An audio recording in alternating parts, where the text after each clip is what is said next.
ওয়া রাহমাতুল্লাহ। ওয়ালাইকুম আসসালাম ওয়া রাহমাতুল্লাহি ওয়া বারাকাতুহু। আমার প্রশ্নটি হচ্ছে, কোথা থেকে? মদিনা মুসাফ।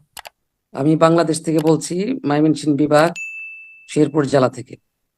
বলেন।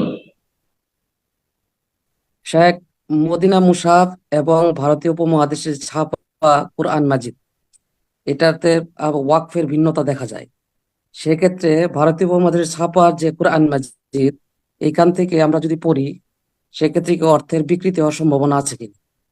আর যদি না থাকে তাহলে কি পড়তে পারবো কিনা, এটা একটু বিস্তারিত জানাবেন। জাযাকাল্লাহ খাইর। কোনটাকে আপনি বেশি বেশি মনে করছেন, ভালো মনে মদিনা করছেন? মুসাফকে আমি মদিনা মুসাফকে আমি বেশি ভালো মনে করছি। মদিনা মুশাফ একটু শিক্ষিত লোকদের জন্য, যারা কিছুটা অর্থ বোঝে।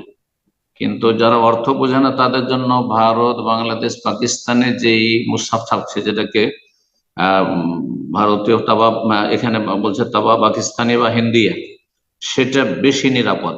তাতে অক্ষগুলি বেশি সুন্দর করে এবং সব জায়গায় দেওয়া আছে। হ্যাঁ, কিন্তু এখানে যেটা আছে মদিনার মুসহাফ, সেটা সবার জন্য নয়, যেটা আমাদের দেশের মানুষের জন্য অনেক সময় জটিল। কথা বুঝতে পেরেছেন? তো যার ফলে যেটা যার জন্য সুবিধা হয়, যেটা যারা মদিনা মুসাফ পড়তে পারবে এবং সেখানে যে কোনখানে ওয়াকফে লাজেম রয়েছে, কোনখানে ওয়াকফে জওয়াজ রয়েছে, কোনখানে উত্তম রয়েছে, ইত্যাদি, কোনখানে সাক্তা রয়েছে, তো এসব, আর কোনখানে থেমে গেলে অসম্পূর্ণ হয়ে যাবে কথা, বা গুনাহ হয়ে যাবে, সে বিষয়গুলো বুঝতে হবে।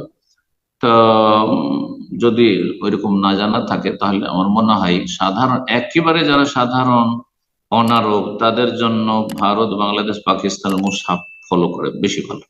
আল্লাহ ভালো।